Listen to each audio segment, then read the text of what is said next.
యమున నగల కోసం చాలా బాధపడుతూ ఉంటుంది. అదే సమయానికి కాఫీ తీసుకొని లక్ష్మి వస్తుంది. అమ్మ, నీ నగలకు నువ్వు ఏడాల్సిన అవసరం లేదు. ఎందుకంటే పోలీస్ కంప్లైంట్ ఇచ్చారు కదా విహార్ బాబు గారు. నాకు భయం ఏంటంటే లక్ష్మి, చాలా బయట వింటాం కదా, నగలు తీసుకొని కరిగించుకొని వేరే ఏదన్నా చేయించుకుంటారని చాలా బయట వింటాం కదా, ఆ భయం వేస్తుంది. ఎందుకంటే ఆ నగలు మా ఆయన ఇచ్చిన నగలు, ఆయన గుర్తుగా నేను ఉంచుకున్నాను. ఆ నగలు వాడు ఎత్తుకెళ్ళి కొంపదీసి అలాగే చేస్తే అని చెప్పేసి యమున ఏడుస్తూ ఉండగా, అమ్మా నగలు పోయింది రాత్రి కదమ్మా, ఈలోపు అలేం జరగదు కానీ మీరు బాధపడకండమ్మా అని లక్ష్మి ఓదార్స్తూ ఉంటుంది. నిజం చెప్పాను లక్ష్మి, నేను అసలు లాకర్లో పెడితే అయిపో, బీరువాలైనా లాకర్లో అయినా పెట్టిన అయిపో, అజర్త వల్ల నేను ఇలాంటి పొరపాటు జరిగిందని యమున బాధపడుతూ ఉంటుంది. జరిగిందేదో జరిగిపోయింది, ఆ నగలు ఎక్కడికి పోవు. నేను చెప్తున్నాను కదా, పైనున్న అయ్యగారే మళ్ళీ ఆ నగలను మీ దగ్గరికి చేరుస్తారు అని లక్ష్మి ఓదార్స్తూ ఉంటుంది. చూడమ్మా, కాఫీ తాగండి. చెప్పాను కదమ్మా, కూర్చోండి, మీరు కాఫీ తాగుతూ ఉండండి, ఈలోపు నేను ఇంట్లో భోజనానికి ఏర్పాట్లు చేస్తానని కాఫీ ఇచ్చి లక్ష్మి వెళ్తుంది. అమ్మగారు చాలా బాధపడుతున్నారు. ఎలాగైనా ఇక నేను అంబికతో మాట్లాడాలని చెప్పేసి మనసులో అనుకుంటుంది. వెంటనే అంబిక మాత్రం చాలా భయంతో ఇంట్లో ఇక ఆలోచిస్తూ ఉంటుంది. విహారీ పోలీస్ కంప్లైంట్ ఇచ్చాడంటే ఖచ్చితంగా పోలీసులు వచ్చి ఎంక్వైరీ చేస్తారు. ఈ ఎంక్వైరీలలో ఇక సిద్ధార్థ పేరు బయటపడుతుంది. దాని తర్వాత వాడు తీసింది నేనే అని నిజం చెప్తే, అమ్మో అది ఊహిస్తేనే చాలా భయంగా ఉంది అని చెప్పేసి విధంగా అనుకుంటూ ఉంటుంది. ఈలోపు అంబికమ్మ అని చెప్పేసి లక్ష్మి వస్తుంది. ఏంటి? ఏం లేదమ్మా, మీరు ఏం చేశారో, ఆ నగలు ఎవరికి ఇచ్చారో నాకు తెలియదు, కానీ ఖచ్చితంగా మీరు ఆ నగలు ఎవరికో ఇవ్వడం మాత్రం నేను చూసానసరికి అంబిక షాక్ అయిపోతుంది. ఏం మాట్లాడుతున్నావే? నా ఇంట్లో నేను దొంగతనం చేయాల్సిన అవసరం నాకేంటే? అమ్మా ఒకటే చెప్తున్నానమ్మా, ఇంట్లో వాళ్ళ గురించి నీకు బాగా తెలుసు. చాలా ఏడుస్తుంది అమ్మగారు. యమున అమ్మగారిని చూస్తుంటే బాధేస్తుంది. ఎలాగైనా ఆ నగలు ఎవరికిచ్చారో, మీరు ఎందుకు భయపడిచ్చారో నాకు తెలియదు, కానీ ఖచ్చితంగా ఆ నగలు మళ్ళీ తిరిగి వచ్చేలా చేయండమ్మా అని విధంగా అంటూ ఉండగా, అసలు ఏం మాట్లాడుతున్నావే? నేను దొంగతనం చేశానని నువ్వు నా మీద నింద వేసి తప్పించుకోవాలని చూస్తున్నావా? ఏంటమ్మా పొరపాటుగా మాట్లాడుతున్నారు?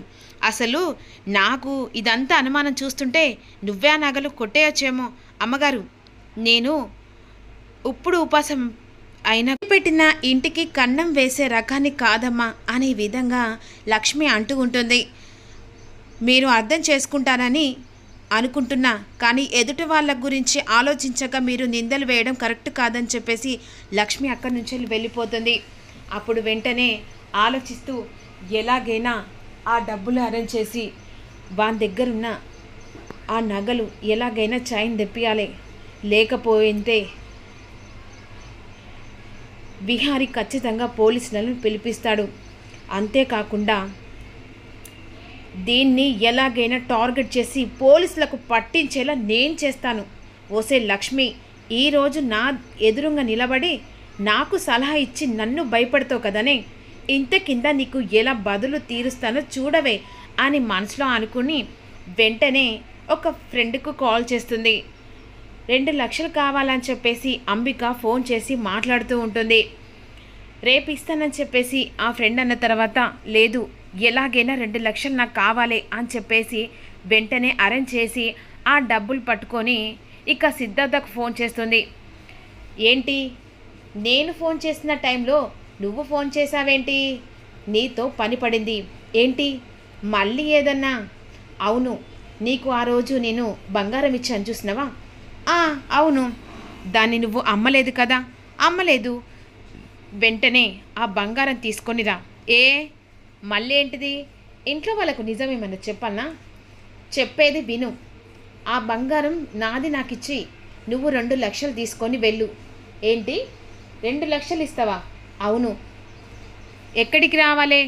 చెప్పాను కదా, నేను అడ్రస్ చెప్తా, నువ్వు వాడికి నేను డబ్బులు పట్టుకొని వస్తా, నువ్వు చైన్ తీసుకొని అని చెప్పేసి సిద్ధార్థకు ఫోన్ చేసి అంబిక చెప్తుంది. వెంటనే అంబిక ఆ డబ్బులు తీసుకొని సిద్ధార్థం కలుస్తుంది. ఇక వాడి దగ్గరున్న చైన్ తీసుకుంటుంది. ఏంటి డబ్బులు ఇస్తున్నావు అని అంటుండగా, నీకు అవసరం లేదు, నీకు డబ్బులు కావాలన్నావు కదా, డబ్బులు ఇస్తున్నానని చెప్పేసి ఆ డబ్బులు తీసుకుంటుంది. ఈలోపు ఇక అంబిక ఆ చైన్ తీసుకొని ఇంటికి వచ్చేసరికి పోలీసులకు ఇన్ఫర్మేషన్ ద్వారా దొంగ కనిపెట్టలేక ఆలోచిస్తూ ఉంటారు. ఇక ఇంటికి వచ్చిన పోలీసులు అదే సమయానికి విహారీ మాట్లాడుతూ ఉండగా, ఎలా పోయా అని చెప్పేసి అంటుండగా జరిగిందంతా యమున చెప్తూ ఉంటుంది. మీ ఇంట్లో వాళ్ళ వస్తువులు ఏమైనా పోయాయా అని అంటుండగా, లేదండి, అందరి బాగానే ఉన్నాయి, ఇంట్లో ప్రతి ఒక్కటి నగలున్నాయి, మా వదినే పోయానండి అని చెప్పేసి వసుధ చెప్తూ ఉంటుంది. ఈమెవరు అని లక్ష్మిని అడుగుతుండగా, లక్ష్మిని చూసిన సహస్ర ఇదే మంచి ఛాన్స్, ఆవిడ మా ఇంట్లో పని మనిషి అని అంటుంది. ఓహో, పని మనిషా, అయితే దొంగ ఇంట్లోనే ఉన్నది అని చెప్పేసి పోలీస్ అంటూ ఉంటాను. ఏం మాట్లాడుతున్నారు అని విహారీ అంటుండగా, ఇంట్లో వాళ్ళు ఖచ్చితంగా నగలు తీయరు, పని మనుషులే కదా, మీ బ్యాగ్ తీసుకురండి అని విధంగా అంటుండగా, లక్ష్మి బ్యాగ్ తీసుకోవడానికి వెళ్తుండగా, ఆగండి ఎస్ఐ, తను పని మనిషి కాదు, మా ఇంట్లో మనిషి, నమ్మకమైన మనిషి అలా చెప్పేసి తన బ్యాగ్ సర్చింగ్ చేస్తే తనని అవమానించినట్టు అవుతుంది కదా అని అంటుండగా, ఏంటి బావా, ఎందుకు అలా మాట్లాడుతున్నావు? లక్ష్మి మీద అభిమానం ఉండొచ్చు, కానీ అత్తయ్య నగలు గురించి ఆలోచించు. మామయ్య సెంటిమెంట్గా ఉంచుకున్న నగలు, అయినా లక్ష్మిని అనుమానిస్తానంటే ఏదో నింద వేసినట్టు చేస్తున్నావు, అత్తయ్య కంటే ఎక్కువనా అని సహస్ర అంటూ ఉంటుంది. బాబుగారు, నిన్ను బ్యాగ్ తీసుకొస్తాను అని విధంగా భయంతో కాకుండా ధైర్యంతో ముందడుగేస్తుంది లక్ష్మి. బ్యాగ్ తీసుకొచ్చి ఎస్ఐ దగ్గర పెట్టేసరికి ఎస్ఐ కానిస్టేబుల్ చెప్పేసరికి కానిస్టేబుల్ బ్యాగ్ని సర్చింగ్ చేస్తూ ఉంటాడు. ఈలోపు బాక్స్ కింద పడిపోతుంది. ఆ బాక్స్ని చూసిన ప్రతి ఒక్కరూ షాక్ అయిపోతారు. ఇక్కడ అంబిక వెనుకకు ఒక్కసారి రివీల్ చేస్తుంది. అసలు సిద్ధార్థ్ దగ్గర నగలు తీసుకొచ్చి లక్ష్మి గది వైపు వెళ్తుంది.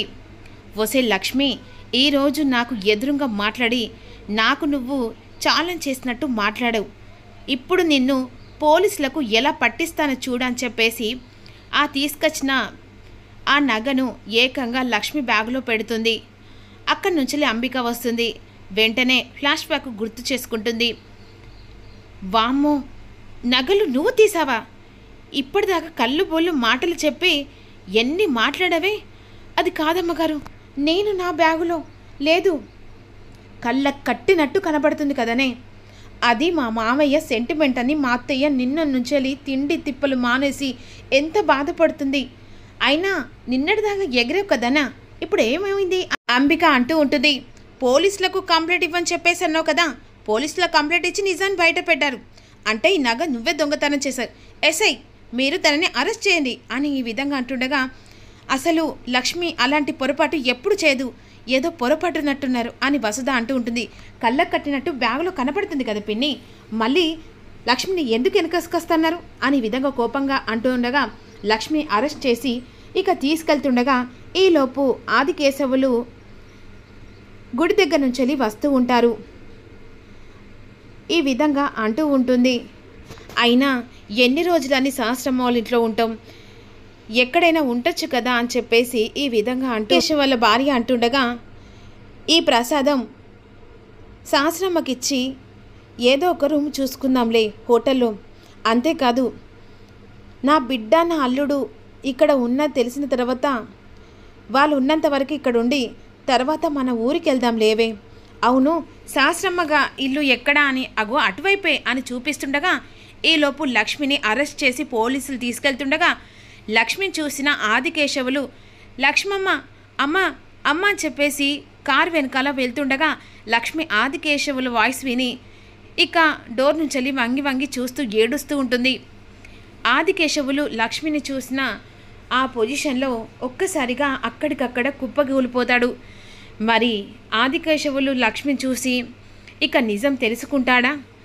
సహస్రమ్మోళ్ళ ఇంట్లో ఉన్న లక్ష్మి ఇక విహారీ వీళ్ళ గురించి తెలుసుకొని ఆదికేశవులు ఎలాంటి నిర్ణయం తీసుకోబోతున్నాడనేది అప్కమింగ్లో మీకు రిలీజ్ చేస్తా. మీరు మిస్ కాకుండా ఛానల్ని సపోర్ట్ చేసి ఒక్క చిన్న లైక్ చేయండి.